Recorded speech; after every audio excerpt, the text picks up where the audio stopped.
Good morning and welcome to Dateline New Haven. I'm your host, Paul Bass, inviting you to look behind the headlines on the stories that make New Haven tick. Nothing ticks better than Pundit Friday, which we're about to begin here in the WNHA studio with the number one pundits in the media universe. Pundits like the dairy-free goddess of our grassroots radio operation, the belle of our ball. Inner City News managing editor, Love Babs, Love Talk, host, Babs Rawls Ivy. Hey, baby. Didn't hear you. Hello. There you go. All right. We got the Queen of Quippery, Quintessence of Compassion. La Voz Hispanic, the publisher, Norma Rodriguez Reyes. ¿Qué pasa? We got the flyest news hunter-gatherer this side of Fleet Street, starring New Haven independent reporter Markeisha Ricks, the woman you see everywhere in New Haven. Gosh. I'm so seen. And then, as usual, we got our WNHH's station manager and Trump devotee, Harry Jones. I don't see him, though. No, I saw him. He's just looking real different today. He's looking real different. He's got he's got the goatee. And he's growing hair. What is going on, Harry Droz? All right. I have a feeling maybe someone's been sitting in for Harry Jones. We're looking to visit with him, too. Brian Slattery, who's one of the founders of this radio station, New Haven Independent arts editor and many hats. Oh, it's musician. Brian. Northern Remedy. Yeah. He's going to do his best. Mia, He's going to do missing his in best action. to channel Harry Droz. And is there anybody else around here on the show today? Goodness. I don't know. Because you know of whom I speak. There is another participant in this show.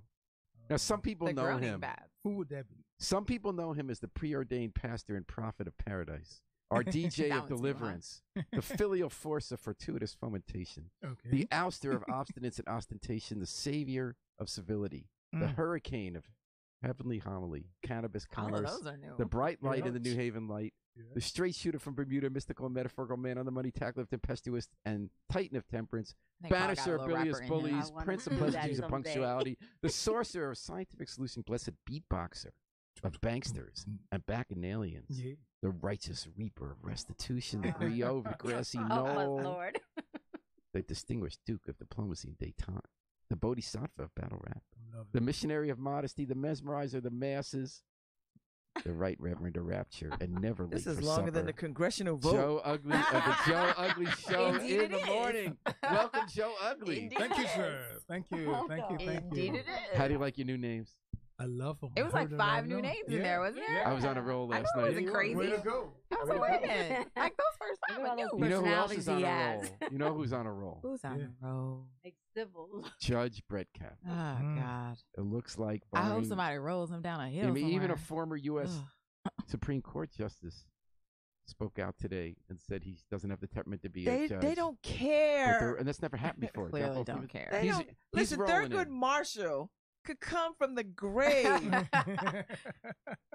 And say, no, don't do it.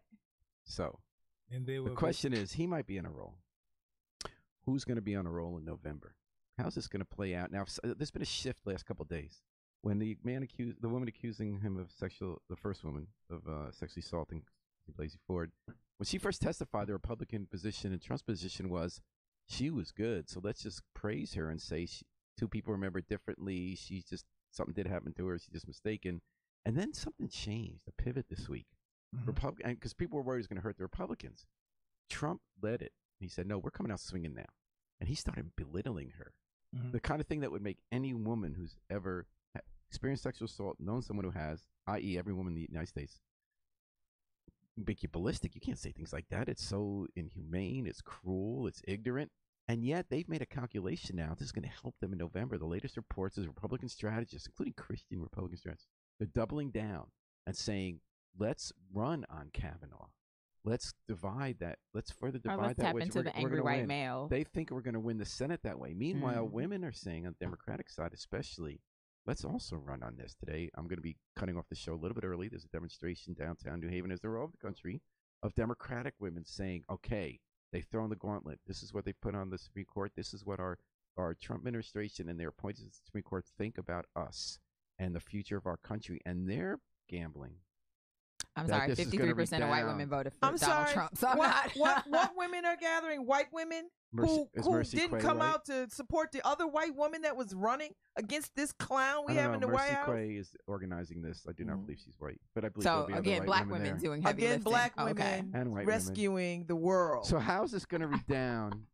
What about In the Latinas? November. Where do they play? Yeah, what about the Latinas?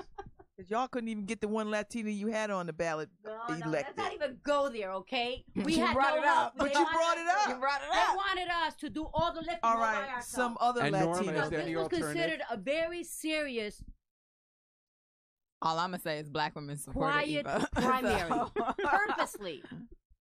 All right. So, my question is: All I know is there's number white people on the ballot in I Connecticut. know that we don't at the know. top of the ticket. we don't know how to predict elections anymore. I believe margin of error when it comes to pundits and polls is now 100%. When you're saying who's going to win an election, it used to be like 2 or 3 points based on this bunch of elections. There's some But statistician like, I don't know How is what's this? How is happening. this going to play out? This culture war.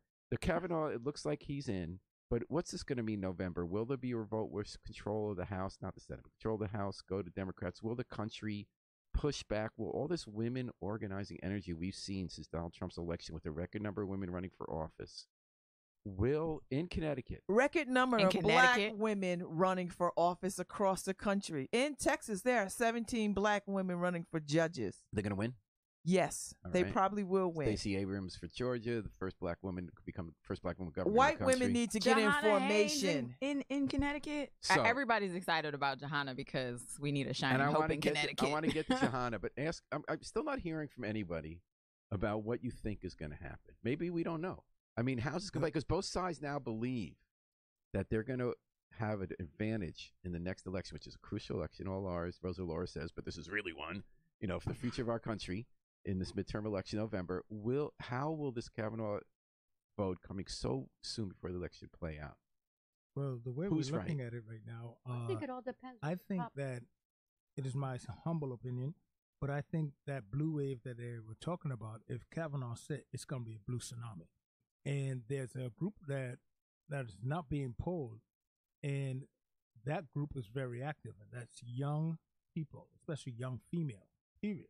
And they're very active, and they're the ones who pushing the protests more than anything else. You know, so interesting. So I many mean- people believe with you, Joe, and now these leading Republicans are No, concluding the pushback that the Me Too is not going to hurt them, that the No. reaction to Me Too will you help see, that's them all win. that's It's all not part going to of their- hurt them. You that's know all part why? of their Because branding, they elected Donald Trump, who is the leader of Look, that stuff. that's all part. So now of women the- are standing up saying that was a bad thing, and we want to reverse that. No. White women. Be clear. White women are saying this now. But they got to, listen, they can say whatever they want. But if they do not show up at the polls in numbers that matter, then they're just talking ish. I don't have no room or space for this conversation in absence of calling these things what they are. If white women don't get other white women to the polls in record numbers, then this is a ridiculous conversation. Now, you could talk about black women and what we have been doing since the beginning of time, and consistently going to the polls, consistently getting everybody elected, consistently showing up, consistently voting in high record numbers. This conversation is you need to get white women in here and have a conversation with them about what they're willing to do. But I Also, think I would have to say Latinas that haven't been young- engaged. I would have to say Latinos young and people have to Latinos be, have not been engaged. No, and I put that on Latinos. Well, I can't So- engage Latinos because I don't speak not one bit of Spanish except to But order a beer. What I will So- say is as far as As long young as no people, surveys like are you there. you mentioned that young folks are getting involved. Well, we thought young people were involved in the last election and they stayed home. No, but the problem. So the is, question is, are they engaged? No. Because I think I saw an article maybe The from the CT Mirror about the fact, no, it was maybe from CT News Junkie, let's not that there forget- was there was Okay. a number of like young people are registering to vote in Connecticut in record numbers, Mhm. but they don't register for parties. Yeah, but that is true. However, So let's- which one of these let's parties is going to clearly engage? Sort of remember- the question let's I've been clearly asking. remember the turnout of young people in the 2016 election was strong and I mean, in Obama was places at the like- ticket like in places like California, in places like Chicago. Young people came out in a lot of places, except in the areas that Trump targeted, like the Rust Belt, where he knew there were people who were willing to cross over for economic reasons and for whatever other reasons. He targeted those, and he went after at the end of the day, it was not the turnout it's where the turnout came out foreign. because he won on the electoral college, not on the popular vote. So this He is the also weren't point. in a lot of places where the voting was suppressed. Period. So this Right. is There this was is the voter point. This is the suppression. It's point at different which from we not turning out. Suppression is where they make a considered effort to make sure that people don't get there, like closing polls early, like not letting out. I mean, people can go beyond that. So they have now but- closed hundreds of polling places since the night the Supreme Court ruled 2 years ago. They no longer Right. have to enforce the Voting Rights Act in parts of the South that used to deny black citizens regular vote. They've now closed hundreds of black polling stations across the South for this election. But this is the point But at that which did not stop the activity that went down to the voting activity that took place earlier this year in Alabama that put Doug Jones over the top. and 98% of black women Mhm. voted for Doug Jones Absolutely. in that election. There was a story today in the New York Times about how black sororities are trying to replicate that in places like Florida, Mhm. where there's a black man running for governor in a very tight race. Mhm. And in Georgia, Stacey Abrams poised to be Yale law grad, poised to be the first black woman elected governor in this country. It's going to be a very close race there too. What are you folks seeing about sororities in general? Are they gearing up here as well? Like Johanna Hayes is a black woman running for Congress in Connecticut. Are we gearing She's not up? our district. We There are stay geared people up. We gonna- stay I'm ready sorry. so we don't have to I'm get sorry. ready, Paul. I'm sorry. We've been at this for 100 years. All right, so are, I'm a little more than 100 Are you years. folks going up to Waterbury to help out Johanna? We're a nonpartisan organization, Because the so we story in can't the help Times any said that the networks. specific How about informal we- networks? informal networks, of course. Because I mean, have you seen organized activity? Because the story in the Times said the organized Yes. activity is taking place in Georgia and in Florida. Is it Wait a happening? minute. in Let's just Connecticut? say there are people organizing for Johanna who can't even vote for her because they know she needs money to run. Mhm. So yes, the informal networks work. All right, Mm. and this is the point at which we usually turn to Harry Jost, who's our in-house Donald Trump fan. He usually gives us the other perspective. And I turn to my right He's and in say, New Hampshire. Harry. He's Oh, right that's there. right. Don't you see him? Oh, I'm sorry. Oh, Harry's loving the land, right, for a week. So we got Brian Slattery You in want his to go be with place his people? running our station this week. Brian, what's No, your I forgot. take on His how people in the South Carolina. Kavanaugh reaction is going to play out in the elections from your perspective? Oh my God, who knows? Oh, It's really- Harry's like Harry, turning what- over. What, Harry? Well, okay, look, I mean, you do hear that the nomination has galvanized the right as it has galvanized the left. I don't like, as much as I don't trust the polls as much as I used to. I don't like seeing how the numbers have closed, and in some ways, it's not that surprising. Like I wish that there was a way that the Kavanaugh hearings were some sort of like moment where we all come together as human beings and have some compassion. You're so But- kind. I'm surprised. is not I'm Harry Jost. surprised that hasn't happened. That is Like not I'm Harry just Jost. not surprised that hasn't happened. You know, it's just People are another not in big a compassionate polarizing place these thing. Harry days. is like, You know. Harry's like, Harry is he throwing don't things. represent me. Kavanaugh Read- is Confirmed. going to Harry be Jost is on nominated. vacation. He's going to be nominated, and a lot of the people And approved. responsible for his nomination are not even going to be around to just see how it ends up I don't in care. the long run for our people. And it's really You know, that- the that sad part statement about a always lot of rubbed these me wrong. folks that What? even if they wanted to vote no, they Mhm. can't. Yeah. Because I am sure that many have been involved in Me Too also, Mm-hmm. and so they're afraid that if they don't vote yes, then all this is going to come out. Because I believe it's all this Me Too movement is also very generational. Mhm. I Many wish every older woman who people used to do has that kind of a stuff Me Too story because about a senator you know would people tell weren't it taught today. to say no and to really bring it out if it happens. You were taught to put things, hide things in the closet, sweep it under the rug. That was that generation. But the younger generation, they don't do that. As soon as something happens, they're very vocal about it. So I think we've also evolved with this whole Me Too movement. And we've also evolved into pundits. So you're listening to Pundit Friday in WNHH-FM, your home for community radio, 103.5 FM, live This from is New really Haven and huge right Pedro. now in our country.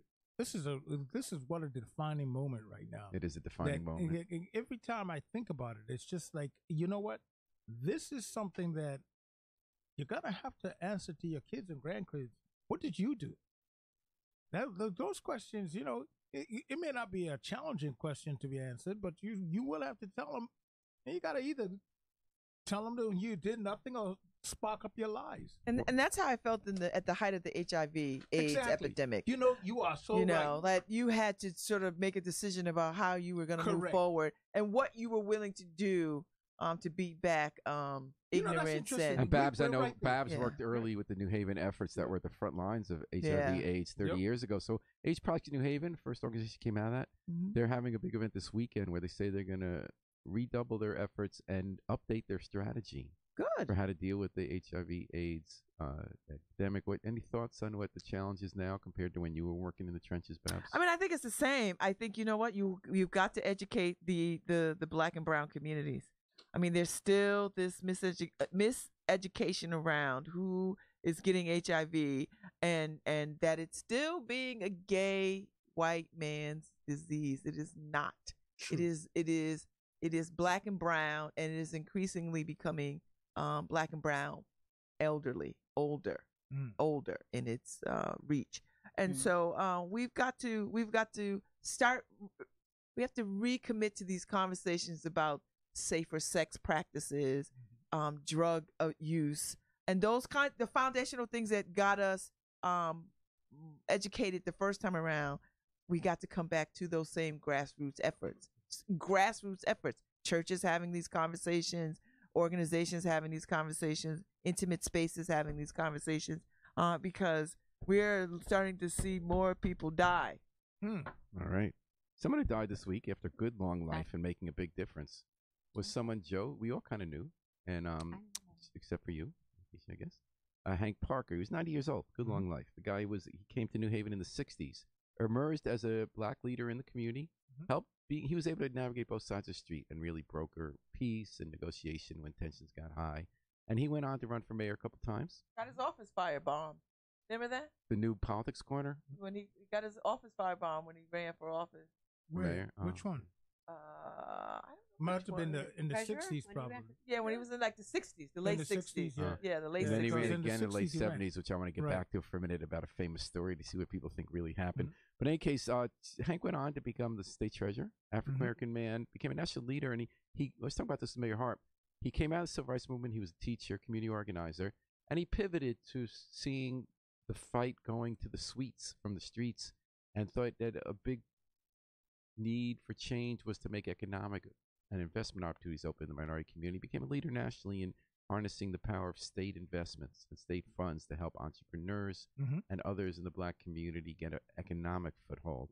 And then he became an elder statesman of sorts. He stayed in town. He would counsel young people get involved. He lived in beautiful Hughes Place, where that bough of cherry blossoms creates that like winter almost scene in May every year. Now, Joe, didn't you know Hank Parker pretty well? Wasn't he like one an of your uncle to me. mentors? Hank Parker is like, he was literally Uncle Hank, you know. That's what. And why was that? Because we were just close to families. Both his family and my family were very close. What do you growing up remember in about politics. him? Any key So conversations, much. lessons from him? There's just so much I remember about Hank Parker. I mean, I always recall, you know, he always had this way with him and I. He give me that, watch your flank. Like he always had that. We always had that conversation. He liked Malcolm X's phrase about no permanent friends, no permanent enemies, just permanent interests. Right. Is that what you mean? Exactly. That was his thing. You know, Hank Parker was a negotiator. He was a guy who moved through all. Like I remember when crowds. John DeStefano was deciding about patronage of the black community, he would be having breakfast at the graduate club with Hank and Wendell Harp, and they'd be deciding contracts and stuff in return for votes. I mean, Hank Parker, if you ever wanted to know someone who, you see, to me, he was my leader as a male leader as far as understanding politics, period. Not just in New Haven, but across the board, the state, the country, understanding politics. Hank Parker was that person who, he expressed it to me. He helped me understand a lot of how it works and how you navigate yourself through it. That's what I got from him. And Norma, He were was you there definitely- yesterday at the wake? No, I didn't go to the wake, but Oh. I knew Hank very well and our involvement in the world of politics in the Hill. In the Hill, where the African Americans and the Latinos had to create a coalition, whereas it didn't need to be created in Dixwell or New Hallville because the African Americans control all the votes. But in the Hill, we needed to learn how to get together in order for things to move forward. But what I remember of Hank is that he was definitely a statesman for the African American community. He was, and a negotiator. And I don't know if the story's apocryphal or not, So he ran for mayor in the late 60s, became state treasurer, very prominent guy. And in 1979, he ran for mayor again. Mm-hmm. What happened at the time was that the largely Italian-American machine had been knocked out of power in 75, and there was a white liberal mayor who was Frank Logue, elected with black support. Right. In 79, that support had frayed. And there was an ex-police chief in the Italian-American community who had illegally wiretapped the Black Panthers and other radicals and lost his job as a result. Mm-hmm. The East Shore was up in arms and wanted to elect the mayor to get back at, quote, the blacks and the hippies. So now this guy didn't have enough votes to win because he tried running in 77 in a one-way match. He couldn't win the race back. So then in 1979, Hank Parker made it a three-way Democratic primary. And all of a sudden, the black vote went to Hank. The white liberal vote went to Frank Logue. And Ben DeLito, the former police chief, was elected in a three-way race with under 50% of the vote. And he became the mayor for 10 years. So the apocryphal story, maybe not apocryphal, was that Hank had made a deal. He got something in return to split that vote because the black community was upset with Frank Logue. And that Arthur Barberi was the boss of the Democratic machine at the time. And there was a story about Hank kissing Arthur's ring. What's the genesis of that story, Hank, Joe, and what do you think about it? Well, I don't want to talk out of turn, but come on, nephew. Everybody's dead. Arthur Barberi's come on, dead. Nephew. Ben DeLito's dead. Hank Parker's dead. Some secrets you gotta take to the grave, though. Exactly. You know what? I wouldn't touch that with a 10-foot pole. I mean, Jan is still alive. Exactly. You know what? This is. I don't. I tell you what. I don't appreciate this conversation only because I think it's unfair on a lot of levels. Okay. Because Hank Parker had to do what he think was right. I didn't think he was wrong to do this, by the way, Babs. Yeah. I thought it's an interesting question about how do you decide what's in the best interest of your community. Well, and what do you get in return? Reverend leader, Edmonds played that role for decades, and he got a lot, and so did Hank. They made opportunities for tons of people. Tony Harper's talking about how Hank was the guy who convinced their husband to go into business here and that you could succeed in New Haven. You play that role, and when the doors are closed, you make a decision about what's in the best interest of the community. People trust you to do that. And people, I think it's a fair conversation. Well, I mean, I'd like to hear from some other folks. Like, go ask some white people about that.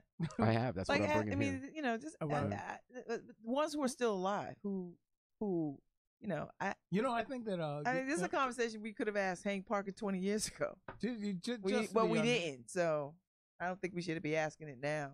Okay. Just to continue on it, if it's anything, I always want to remember Uncle Hank.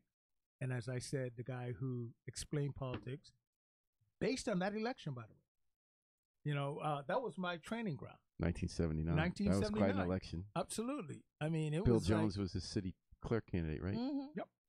Yep. He because at the end of that election, I didn't have a clear understanding, but he explained it, and I understood it. What'd he say? None. None. That's right, loyalty. Absolutely. But if you come by the Knickerbockers, we'll have all kinds of conversation. Wait a minute. That's all I'm saying. Exactly. Meet me at the Nick. I'll be happy to have this conversation. At home. Speaking about emerging new leaders, younger leaders in the black community, what a week for Titus Caffer. My neighbor. He's this great guy. He's now a world famous artist. Gets displayed all over the world. Does cutting edge artwork, beautiful artwork, and socially conscious. He decided to stay in New Haven after he graduated Yale Art School, graduate degree, and he loves New Haven. And he's gotten involved with there's a lot of big money behind it in transforming a vacant former factory in Dixwell. This wonderful arts center where artists are going to live and work, and tons of kids are going to be there all the time, and paid work for kids to learn art from Hill House, and it's transforming. And he led a tour that Markeisha went on this week. And the day after the tour, he was announced as a MacArthur Genius. You know what that is, MacArthur? You can't apply for that. Nobody can apply for that.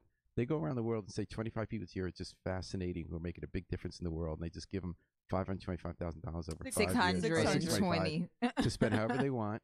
And, they added 100,000. What a week for Titus. What'd you think about all that? And what'd you think of the tour, Markeisha? It was really cool. So like the tour was cool because it was my first opportunity to see the building, and they still have a lot to do over there, but they have plans to have it at least part of it, the first phase of it, open by the beginning of the year. And he's so passionate. He's so passionate about New Haven. Like he really, like I thought we were the only people who drink the Kool-Aid about New Haven and how much we love it as people who were not born here. But he's got that vibe, the way he was talking about the neighborhood and what's happening with the project. you know, it's not, he's like, this could be a Titus Kaphar project, but it's not. It's a community project. It's for the community as well as for world-class artists. And these people are my neighbors. This is my neighborhood. He like, lives in that I live neighborhood. here. Like, this is and my he talked community. about how it was the opposite gentrification, because sometimes artists come in from the outside, transform a neighborhood, take it away from people. He's building this thing from day one. Tightly He doesn't connected live in to that the neighborhood. He lives in Beaver Hills, right? He lives, but that's not Beaver That's Hills. Right. He like- talks about he can walk there. like Yeah, it's Dixwell, right on the Beaver other Hills, side of the high school.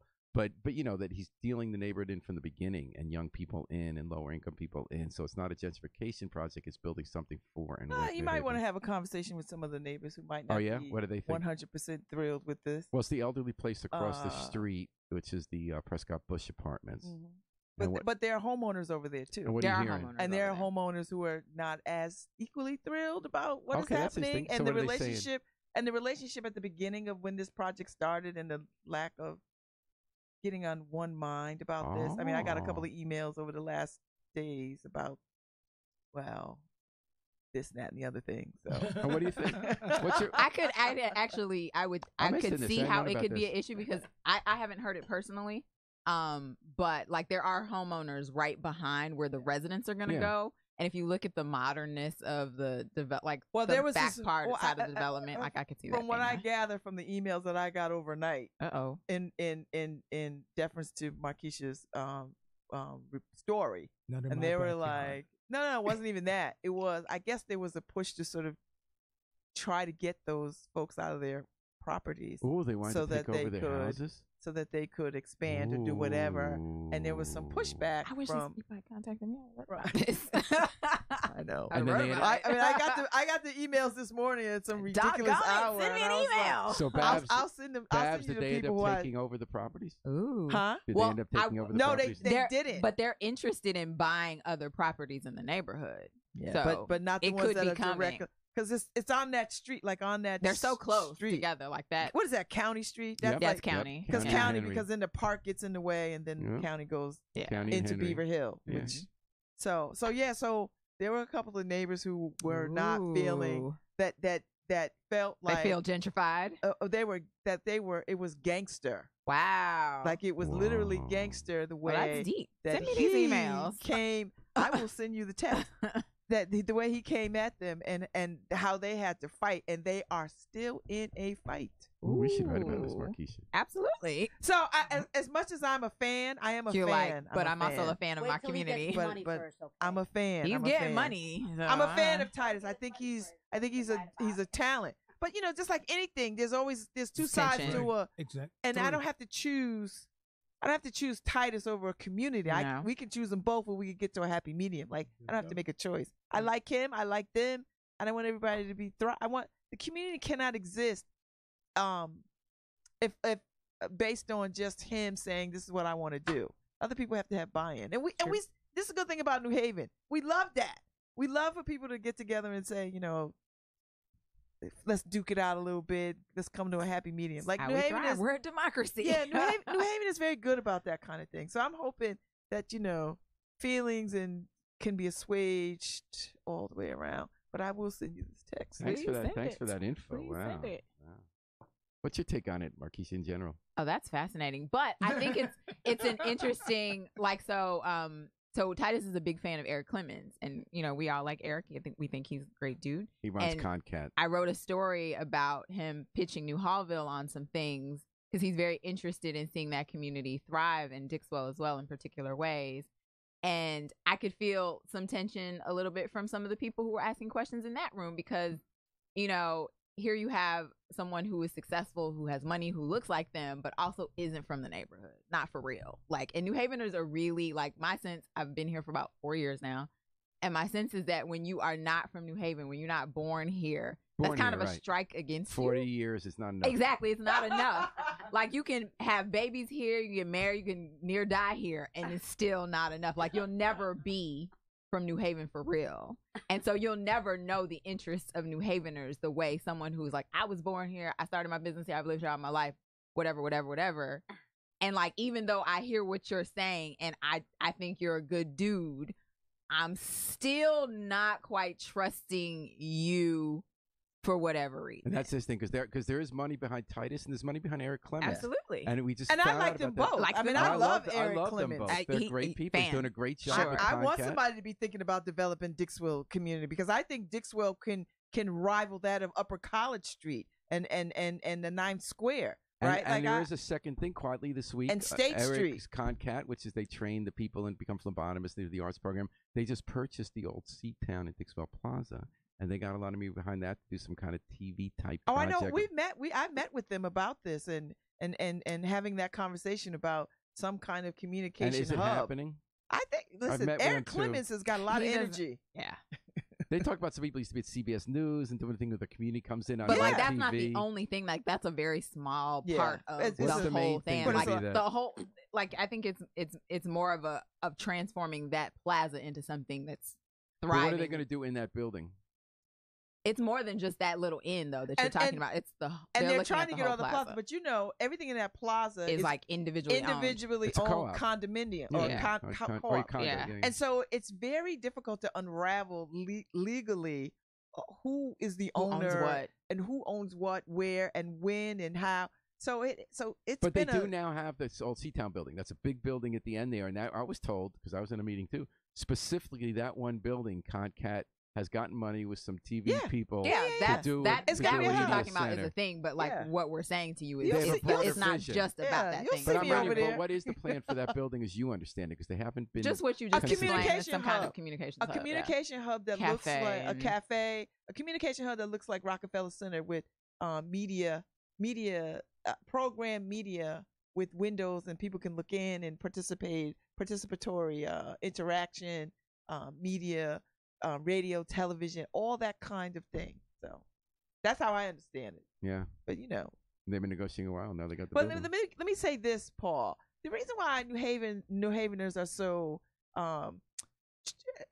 staunch about their my roots are here is because New Haven, because of the influence of Yale and all these other places, it has been a breeding ground for people to come in Experiment. and sort of experiment on this community. I hear you. Absolutely. Just parachute in with Laboratory good rats. ideas, Yeah. rob Make some us, money, rob us, rape us, and and be then out. bounce.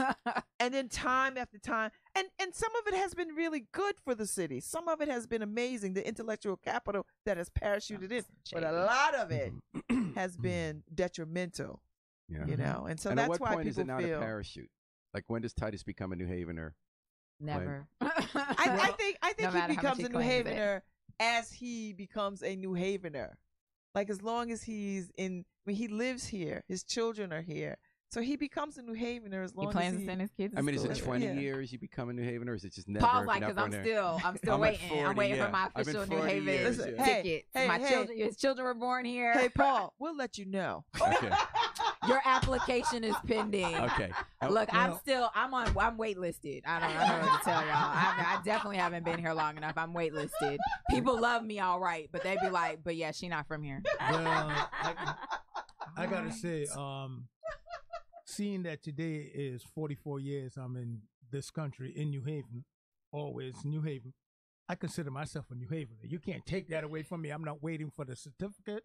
I'm calling myself a New Havener. It's 44 years on the table. Boom, write it down. How about you, Norma? They're like, Well, actually, I you came still here when I got was one 5 more on years your old, so I've been here application. longer than all of you. Oh, but wait, 5 years old. So you're not. So you're not New Havener yet. But you back? I mean, I know, Norma, you're only only 20 21. years old, so like, I mean, what are you No, saying? I'm legal. I can drink. I'm 21. And she's We legally. don't want no problems at Amigo Felix. She's legally pundit as well. 'cause You we know, listen this to is a Rowdy prime Pundits at example of immigration. I WNHH. mean, in some form, you look at even if it's domestic, you look at this. You got Babs is the only one in the room who was born here. True. That's amazing. So Norma was 5 years old and grew up here, spent her life here as a leader in the community. Joe, you were what, 10? 11. 11. You grew up, you went to high school here, but you're Yep. not New Havener. So you're right. This is something real. When did I you hear come? When were Rosa you born DeLauro here? I'm talking. basically a Babs? migrant. I'm Babs suspect. Babs is onto something. Babs is I'm right. This is suspect. They real. like, This is a real thing 4 in New years. Haven. Right? people tell me now when they see me in the street, I thought you left. I got that yesterday. Your time was up. Well, once you left, I'm like, Hey, our leave heart's for going out today, by the way, to Thomas Murray. He's been a New Haven police officer since 2014. He was driving home Thursday night. It was almost midnight. I-91 home to Cheshire. And a woman from Hamden was driving the From wrong his way. town. Wrong. No, he's from Cheshire. No, Oh, from his yeah. town. He lives in Hampton. Brian lives in Hampton. Brian's town. I'm sorry. Yeah, I thought you meant Harry. The so this one was driving Forgot. the wrong way in I-91 to center lane there out of 4 lanes and goes head on to this guy. What's wrong? We don't know. Or under Indian. We don't know, but she- influences, I'm always struck by this driving the wrong way. You know, sometimes people. It's happened a she's number of not times old. this Oh, year I already, know. right? It Wow. happens sometimes that older people get confused. Now that I'm Yeah. getting to be an older people, I can And see older it sometimes. people? I've seen. No, you like, know you sort of- might be right, Paul. No, I'm sometimes, not buying no, that no. I because think your I'm question was a good one because she was in her 20s. But like I know when I've kind of gone some of those suburban entrances to highways, I've seen. Oh, it's dark. I could have made a wrong Well, look, turn I've there. seen people go one way, wrong way in New Haven because we have all these one-way streets. Yeah. I saw this guy who was literally about to go up Chapel Street, and everybody in the streets yelling at him like, "What are you doing?" So But you he was a young guy. It's about paying attention. I was in Ireland earlier this year. He's like, "I drive in Let's Ireland, be Germany." right, okay? I drove onto a total different side of the road. When I was in England, it's a different side of the road you drive on. I haven't had I'm an not accident. gone the wrong way Maybe- yet. Joey is still here. So how is that? So I she was pay driving. attention. She was driving the wrong way, head on into the guy. She died at the scene. Oh. He did not die, but he's probably not going to be a cop again. It's going to be tough. He had serious injuries. He broke 2 legs. He broke 5 ribs. He legs in numerous places. He was having reconstructive surgery God. at 2 Oh in my the morning. gosh. So our hearts are going out to Officer Murray, and we hope he has a speedy or just has a good recovery. Yeah. And he was just Ooh. finished his shift. But you know, He was working the technology East is Shore, such going home. now. He'll You know, have a they wife. can rebuild him. Yeah, He'll be the bionic man. The bionic And these cop. are the moments that we really rely on technology. Wait, what was the Is movie that where the when you cop feel something- was like a robot? RoboCop.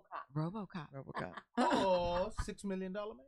And meanwhile, the Oh, cops no, got no, a, before him. the cops got a hard time at Fairhaven last night. But I know about it. The cops Come got a on. hard time for Haven last night. There was they packed a community management team meeting in the substation, not just the Fairhaven neighbors, but alders from out the city and 3 state representatives. Ooh. And Justin Ellicker showed up. He ran for mayor before. Justin Ellicker is everywhere. Hey, running for mayor. Is he He running is People were mad everywhere. because the top cop in Fairhaven, David Zanelli, has done a great job for 15 months. Now they switched him to the head of internal affairs, and all through the city, cops have been lasting maybe a year in a lot of these places, no more. And then they get switched around, and it's sort of like Anthony Campbell, the chief, was saying this morning. It's almost like someone's breaking up with you. Like, I trusted you, I love you, it's working out, and you're gone. That's And very Cheating on you real. with yeah, and Fairhaven's it's the heart- management it is team. the What are heart you of doing? community policing is that the top neighborhood cop gets to know you and you solve problems, which Zanelli was doing big time. And so people are really mad. They say this isn't community policing, this is revolving door. I mean, Westfield, They Dixville, feel like that at Hallville, Webb. they've all been going through these district Yeah. managers, sometimes less than a year, Whaley, yeah. And so Campbell said, look, this is real. We've had so many people retire because the suburbs pay more, because we have a new contract that's being negotiated where people probably get less, even though they get paid less now, they're going to get even less with their benefits. So people are running out the door. And I got a whole department to run. I got to move people around. So like there was the guy who's head of Dixville, just got arrested for domestic violence. He's not come back. They had to move that around. They had a woman who came back from maternity leave, said 6 years, I've been district manager, I'm moving on. Someone else retired, was district manager. Someone in another district got moved out. This is all just the last bunch of months. And then there are other people, you need to have a lieutenant, according to the rules, to be, and there aren't enough lieutenants, and then they need someone to run internal affairs. They needed someone to be supervisor on the street overnight. So he said, I feel their pain, and I don't know until we solve some of these bigger structural problems that are driving people out of our department. I just don't know how to solve right now, except to maybe communicate better. And I think also too, I mean, you'll have the challenge of because such a large number of folks have retired, and he's got a number of more retirements still to come. Yeah, he expects a whole bunch more coming. You can't even you can't really promote your way out of this either, because then you'd have to promote folks who are really junior in their And they are doing that. understanding. They've been promoting. We have a young force. Yeah, we have a very young force. Yeah. It's getting younger, it seems, very It quickly. is, no question. Which is a little scary, actually. It's not just They're the not baby even boomers. They're like 20. Some of they these are. people aren't much older than I am. They're not. No, they come in. First of all, a lot are getting stolen. So apparently, Yeah. I'm told that the Getting hired suburban back. departments come to our police academy graduations to pick out who are going to be the good Ah. cops to steal in 2 See, years. that's not cool. Let New Haven pay to train them. Get past that point, we have to pay them back, or maybe just pay them a little anyway, and get them trained, ready, and then offer them a lot more This money. is why we I have really to feel like we have to change- charge more we for that. have to change Camden's his been doing that a program. lot. Whatever you jack us for, we're gonna charge you. Like This a is year's why we have salary the or likes But of- it's limited under state law. What? How Well, they much we need could to charge change them. Yeah, we do. We need But to- the suburbs control the state government. Well, we need to push to change that. We Yeah. have to we need to push I think for you're that. right, Joe. We I just think, can't you know what, keep you letting need to put this somebody happen. lobbying on that hard and Exactly. fast. Because if you want our officers, after we done put training into them, Right. it's You going to got- cost you $200,000. And Or these are the same old- Some people who ridiculous some fee. ridiculous amount to make you think, do I really want to put some money down like Right. that? And these are the same people who try to talk about our mayor not addressing the issue on the green. Ooh. Let's be serious about it. But you want our Snap. You want our New police Haven- officers though. You want to Yeah. snatch up our police officers. So you You want know, we throw actually have shade. someone come here who in lives here- in a suburb. He's not Harry Gross. He's Brian Salary. Any thoughts? So many thoughts. So many. I mean, not that I disagree with anything you're saying. I do think that it's, especially like the relationship between Hamden and New Haven right now is really complicated. It's No, it's you not It know, has complicated. always been. No, it's Yeah, not that I mean, it's- complicated. Here's the complication. right. Okay. Let him- No, I'm not letting them finish. All right, go ahead. He's like, I never let Harry finish.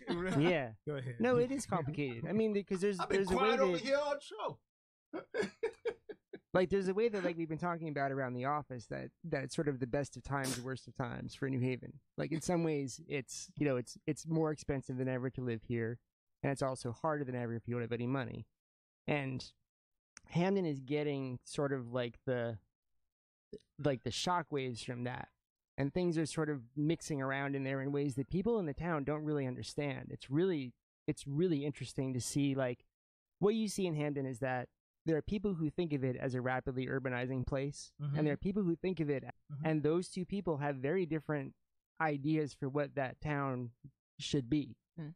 And there's no way that they're going to agree on that. And like That's actually really as fascinating. somebody who sees it as a rapidly urbanizing place, I don't have a problem with the changes happening in town, but a lot of people do.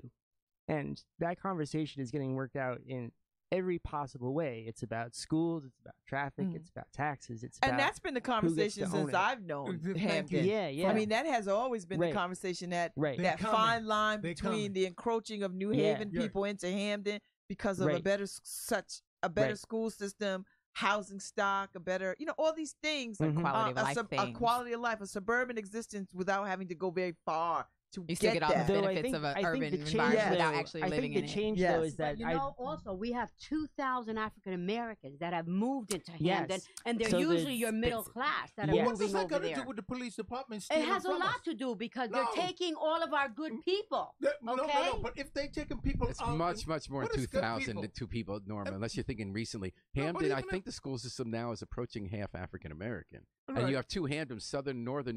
You don't even have septic systems if you want to put a business up there. But the south But has become like New Haven, like Brian says. Yeah. Politically, we go over the lines. Who represents them?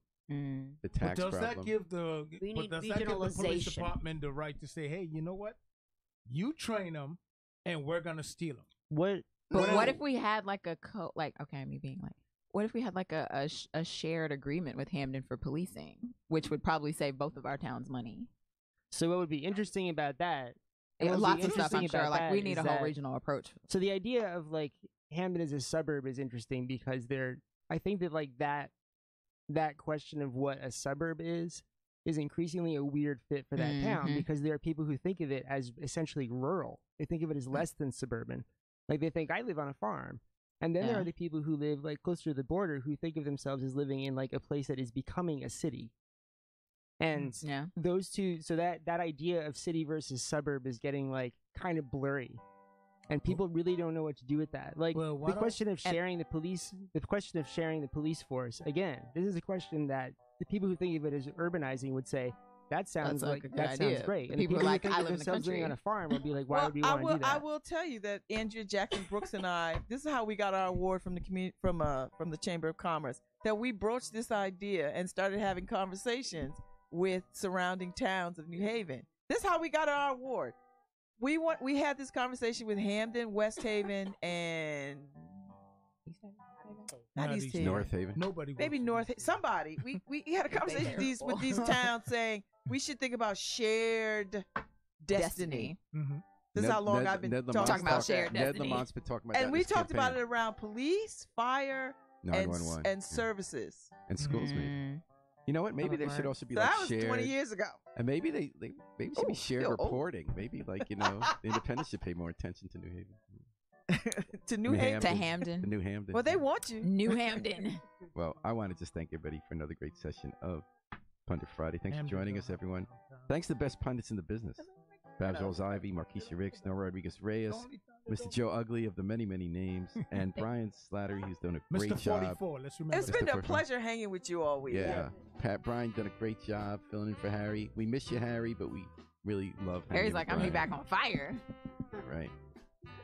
We're going to take Harry it out, Drill. folks, with the Afro-Semitic experience. The 1 week I wanted to do a show with him, he's not here. But We're going to take it out with the Afro-Semitic experience performing I Wish I Knew How It Would Feel to Be Free from the group CD A Plea for Peace. Now, we know what it's like to be free. We just got to remember to book our flight. Fly free with us all weekend long here at WNHH, New Haven's home for community radio.